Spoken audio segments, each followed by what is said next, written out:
नमस्कार, सभी 12 राशियों के दर्शकों का बहुत बहुत स्वागत। ये वीडियो बड़ा महत्वपूर्ण होने वाला है सभी के लिए, और इस वीडियो को ये जादू समझिए या संयोग या चमत्कार, आपकी लाइफ का पूरा सारांश इससे जुड़ा हुआ है। और ये बात जब समझ में आएगी आपकी, जब आप पूरा वीडियो एक एक शब्द सुनेंगे। नंबर 1, बात द्वादश भाव की हो रही है, केतु की।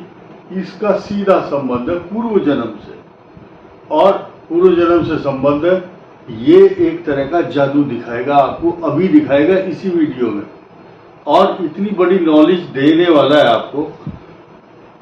आप अपनी अगली पीढ़ी को भी ये संदेश दे करके जाएंगे। लोग तो बोलते हैं नहीं जी, मेरे वीडियो को सब्सक्राइब करो, इधर जाओ और उसको शेयर करो।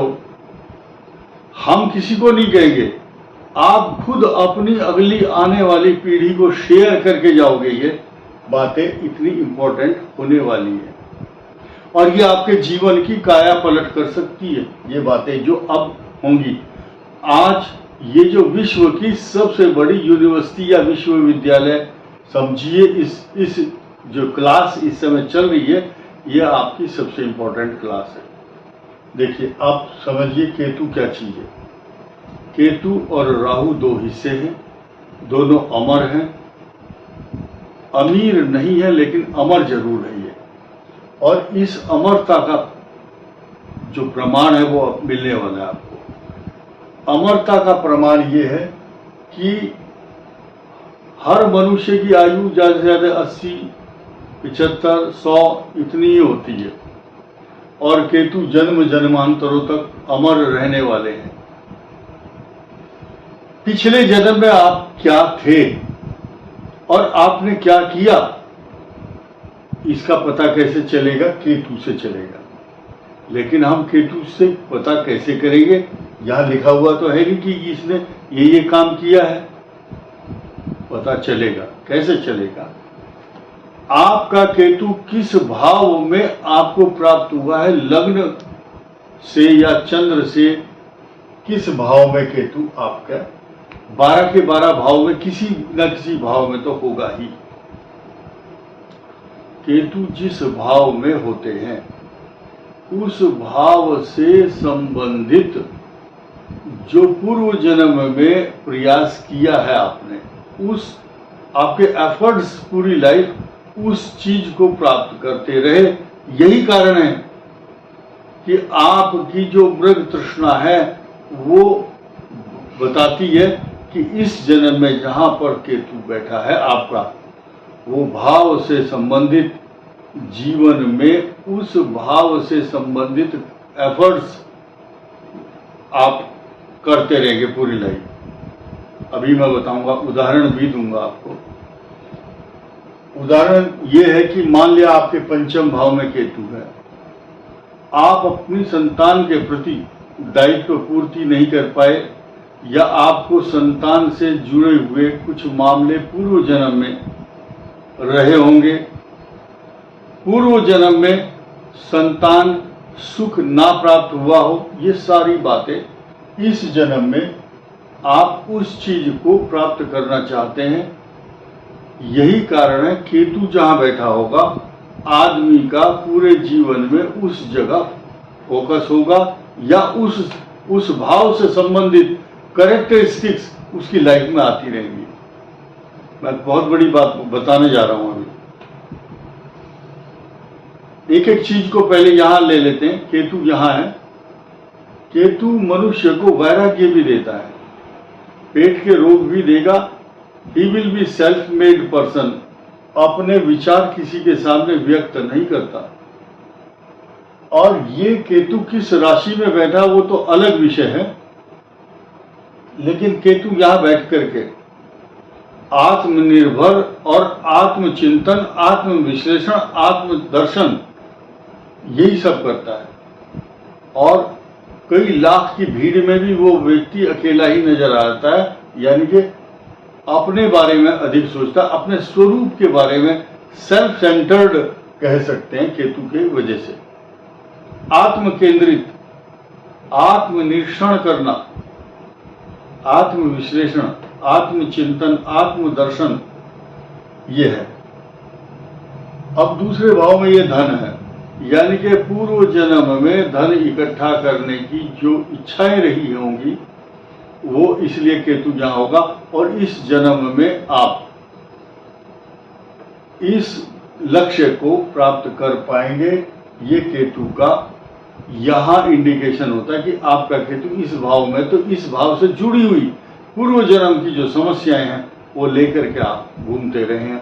अगर इस जन्म में भी आप नहीं कर पाए तो अगले जन्म में जब जन्म लेंगे, किस योनि में लेंगे वो ये कहना मुश्किल है, बट आपके इस भाव में केतु या जिस भाव में भी केतु होगा उस भाव से रिलेटेड समस्याओं को लेकर मनुष्य घूमता रहता है जीवन भर। इसके अतिरिक्त या एक प्रकार की लालसा, अभिलाषा और तृष्णा, वो तृष्णा न जीर्णा वयमेव जीर्णा लिखा है कि तृष्णाएं पूरी नहीं होती, इसीलिए अगले जन्म में पूर्व जन्म की समस्याओं को लेकर के ये जन्म बताता है कि ये प्रॉब्लम है, और अगले जन्म में भी उन्हीं समस्याओं का चिंतन करता है। ऐसा 3 जन्मों का ये हाल केतु के कारण पता चलता है। केतु एक बड़ा इंपॉर्टेंट ग्रह है, ये मोक्ष भी देता है, ये तीर्थ यात्राएं भी देता है, मनुष्य को एकाग्र कर देता है, क्योंकि इसके पास इतनी बड़ी शक्ति है चिंतन करने की, मनन करने की। बहुत बड़े बड़े उदाहरण है मेरे पास, लेकिन अगर मैं उन उदाहरणों की तरफ चला गया तो वीडियो अधूरा रह जाएगा। आइए अब इस भाव, ये भाई और बहन से संबंधित स्थान है, तो ये इस बात का परिचायक है कि भाई और बहन से जुड़ी हुई समस्याएं देता है। चतुर्थ भाव में माता से संबंधित तथा भूमि, भवन, वाहन, सवारी, प्रॉपर्टी, जायदाद तथा प्रॉपर्टी के बंटवारे को लेकर के विवाद, और ये यहां पर केतु इस जन्म में भी भूमि, भवन, वाहन, सवारी, प्रॉपर्टी से जुड़े हुए मामले सामने लाता है, या कोई मित्र आपके साथ धोखा, दगाबाजी करता है। चतुर्थ भाव। अब पंचम, एजुकेशन से जुड़े हुए मामले, आपकी जैसे शिक्षा अधूरी रह जाती है। कोई वकालत करना चाहता है, बना दिया उसको बीटेक, या बीटेक करना चाहता है तो चला गया कॉमर्स में, अगर कॉमर्स भी कर लिया तो एमबीए कर लिया, और अगर बीकॉम या बीए पास करके एडमिनिस्ट्रेशन में जाना चाहता है, यूपीएससी में जाना चाहता है, नहीं जा पाया, चला गया कंप्यूटर का काम कर रहा है, कोई एलएलबी करता है, लेकिन लक्ष्य से भटका देता है। यानी कि पूर्व जन्म में संतान से जुड़े हुए समस्याएं या शिक्षा से जुड़े हुए जो मामले, वो अगर आपका पंचम केतु है तो वो बताएगा आपको कि इस जन्म में आप इस फील्ड में इस तरफ अपना माइंड को डाइवर्ट करेंगे। एक नया विषय मैं बता रहा हूं, मैं बाद में भूल जाऊंगा। मैंने यहां लिखा है जादू या संयोग, यानी कि जिस भाव में केतु बैठा है और गोचर में जहां जहां केतु चल रहा होगा उस भाव से जुड़े हुए मामले आपका ध्यान अपनी ओर आकर्षित करते रहेंगे। आज की तारीख में देखिए, कन्या लग्न का 12वें स्थान में केतु है। एक तो कालपुरुष की दृष्टि से द्वादश भाव है, केतु जहां पर है, कन्या लग्न की बात हो रही है सिर्फ, तो ये तीर्थ यात्राएं और मोक्ष प्राप्ति कराता है। लेकिन एक दूसरा और जादू सुन देखिए क्या है, जिसका यहाँ पर 1 लिखा हुआ और यहाँ 12 है और यहाँ केतु भी है। तो एक तो कालपुरुष की दृष्टि से ये 12 नंबर, और फिर दूसरा ये केतु भी है, तो मोक्ष प्रदाता है 100%। तो हम पहुंच गए थे यहाँ पंचम भाव में। अब छठे भाव में आइए। छठा भाव ऋण रोग शत्रु। पिछले जन्म में आपने कर्ज लिया है किसी का, या बीमार रहे हैं लंबे समय तक, रोगों से त्रस्त, तो वो रोग किसी कारण से, पितृ दोष के कारण या कालसर्प दोष या परंपरागत या केतु अपना यहाँ पर आकर के आपको रोगी बनाएगा या फिर कर्ज से युक्त करेगा, कर्ज मुक्त नहीं, कर्जा देगा, रोग देगा, बीमारी देगा, दुश्मन पैदा करेगा। अब इस भाव को ले लो, ये है सबसे इंपॉर्टेंट भाव। यानी कि पूर्व जन्म में आपने मैरिज लाइफ से जुड़े हुए, अगर आप स्त्री हैं तो पुरुष के साथ, अगर पुरुष है तो स्त्री के साथ अत्याचार या आचार विचार व्यवहार ठीक नहीं था, आपके इशू बहुत रहे हैं पूर्व जन्म में, इसलिए वो ठीक ठाक चलाओ। आप उसको मैनेज करने के लिए आपको एक मौका देता है केतु कि जिस भाव में मैं बैठ कर आया हूं उस भाव को सुधार लो, नहीं तो अगले जन्म में फिर मैं आपका पीछा नहीं छोड़ूंगा। यह है एक जादू लाइफ का, जो अगला जन्म तक का आपको वार्निंग दे रहा है कि भाई ये भाव, यही कारण है कि इस जन्म में भी केतु यहां से संबंधित मैरिज लाइफ से जुड़े हुए मामले जरूर उत्पन्न करता है। अष्टम भाव, अष्टम भाव है रिस्क का। पिछले जन्म में आपने किसी का खजाना लूटा होगा, या किसी को कुएं में धक्का दिया है, या आपको खुद इतना ज्यादा सताया गया कि आपको मृत्यु भय सताता है। ऐसी जगह केतु बैठ करके हर समय ऐसा लगता है कि मैं मर ना जाऊं, कहीं भी जाएगा मृत्यु का भय सताएगा। वाहन चलाते समय हो, चाहे रास्ते में चलते हुए, जंगल या खेत में अगर जाएगा तो ऐसा लगेगा कुत्ता, छिपकली, काकरोच, सर्प देवता, इनसे बहुत घबराता है आदमी। इसीलिए, और ये होता भी है, इनको जानबूझ करके जहां भी जाएंगे, इनकी गाड़ी में सांप घुस सकता है, छिपकली, या इनको कुत्ते से भय रहता है। चतुर्थ भाव और अष्टम भाव कुत्तों से पीड़ा पहुंचाता है। एक चीज ध्यान रखना, जहां भी केतु बैठेगा उसके ठीक 7वें स्थान से को भी इंक्लूड करता है कि भाई मैं जहां बैठा हूं वहां से जो 7वां भाव है वो भी शामिल करो। वो समस्याएं भी आपके साथ रहेंगी ही रहेंगी, इसलिए पेशेंस रखना जरूरी है। जब आपको पता चल गया हमारे साथ ये आचार विचार व्यवहार ग्रह के द्वारा हो रहा है, तो थोड़ा संभलो, पेशेंस रखो, डरो मत, उन समस्याओं की रेमेडी ढूंढिए। भाग्य स्थान पर केतु, आपकी गाड़ी बहुत अच्छी चलती है, लेकिन अचानक पूर्व जन्म के जो संचित कर्म है आपके भाग्य में कुछ बाधाएं रही हैं, और इस जन्म में भी सब कुछ ठीक ठाक चल रहा था। बोलते हैं हमारा तो सब कुछ ठीक ठाक चल रहा था, अचानक ऐसा हो गया। ये अचानक शब्द की उत्पत्ति करता है केतु यहाँ बैठ करके भाग्य में कुछ व्यवधान और आपके पुरुषार्थ, यानी कि यहाँ पर केतु बैठेगा तो, और ये 180 डिग्री एक दूसरे को देखते हैं। और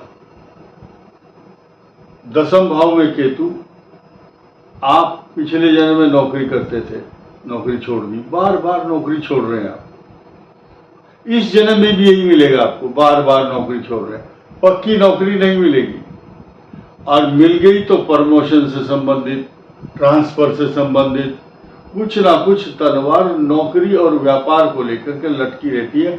और ये पिता का स्थान भी है, ये पिता का स्थान है, और यहाँ बैठ करके पिछले जन्म में उसने अपने पिता के साथ अत्याचार किए होंगे, तो इस वर्ष यानी कि इस जन्म में भी ये यहाँ पर कष्ट देता है। आप देखेंगे कि फिलहाल वृश्चिक लग्न को और वृश्चिक राशि के दसम भाव में यहाँ केतु है, तो पिता से जुड़े हुए मामले, पिता से कोऑपरेट ना करना, पिता को कष्ट ये उसका इंडिकेशन है। और नौकरी से जुड़े हुए, व्यवसाय से जुड़े हुए मामले, ये परेशानियां उत्पन्न करता है। केतु यहाँ लाभ स्थान है, ये भाई बहन भी है, बड़ा भाई भी है, इनकम हाउस भी है। आपके पूर्व जन्म में पैसा इकट्ठा करने की लालसा, अभिलाषा, तृष्णा, बस जीवन भर यही किया, ठेकेदारी हो चाहे मैन पावर सप्लाई करना हो, आप पूर्व जन्म में बहुत बड़े धन का संग्रह करने की इच्छा रखते थे, लेकिन वो आपके जो मंसूबे थे वो पूर्ण नहीं हुए। इसलिए केतु ही एक ऐसा ग्रह जो बता देता है कि पूर्व जन्म में आपने क्या किया, इस जन्म में क्या करोगे, और अगर इसमें आप सक्सेस नहीं होते तो अगले जन्म में आपकी कुंडली में ऐसे ही ग्रह दिखाई देंगे। ये साफ साफ संदेश है। अब आइए द्वादश भाव। द्वादश भाव में अगर ये मोक्ष का स्थान है, पिछले जन्म में ऐसा व्यक्ति माला लेकर के पूजा पाठ, जाप, दान, यात्रा, तीर्थ यात्रा सब कुछ करता रहा, लेकिन वो सफल नहीं हो पाया। यही कारण है कि द्वादश भाव में केतु इस बात का परिचायक बन करके आता है कि इस जन्म में आप कर लो जो करना है और आपको सफलता भी मिलेगी। निर्भर करता है कि आप इस बात को कितना सीरियसली लेते हैं। यानी कि जो बड़े बड़े मुनि ऋषि हैं, जतन करते हैं कि मोक्ष प्राप्ति हो जाए, और आपको ये एक सरलता से ये दे रहा है इंडिकेशन। यही कारण आप देखेंगे बहुत सारे संत महात्मा, सच्चे संत की बात कर रहे हैं, जो आज की तारीख में चर्चित बदनाम संत हैं, उनकी बात नहीं कर रहे।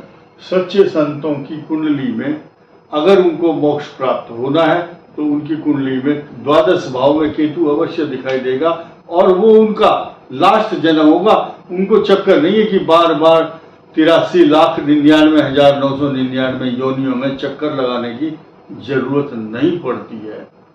और केतु के लिए, केतु क्या करता है, केतु बहुत जल्दी प्रसन्न भी होता है। इसलिए ओम केतवे नमः मंत्र, केतु शब्द अलग है, जब मंत्र बोलते हैं वो अलग है। तो ऐसे ही केतु का जो मंत्र है, इसका 7,000 जाप, जिसको मोक्ष की इच्छा है या केतु के उपद्रव हैं, केतु विद्रधि या ट्यूमर ऐसा रोग पैदा करता है, कैंसर।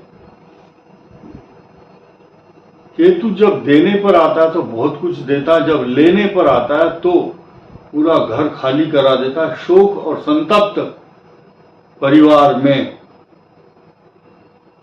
अपने एक्शन दिखाता है।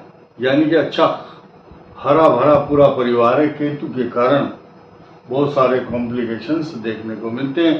केतु का 7,000 जाप या लहसुनिया रत्न धारण करना, और अनाथ आश्रम में या विकलांग या दिव्यांग या अंध विद्यालय हैं बहुत सारे, उसमें दान करना, और सर्दियों की मौसम में कंबल दान करना, और मेडिसिन, मूंगफली, चने, इस टाइप की चीजें अगर बांटोगे आप तो बच्चों को बिस्कुट देना, जो भी आज की तारीख में मक्का के दाने हैं, बाजरे से बने हुए पदार्थ, ये भी दे सकते हैं। इस वीडियो में इतना ही। धन्यवाद, नमस्कार।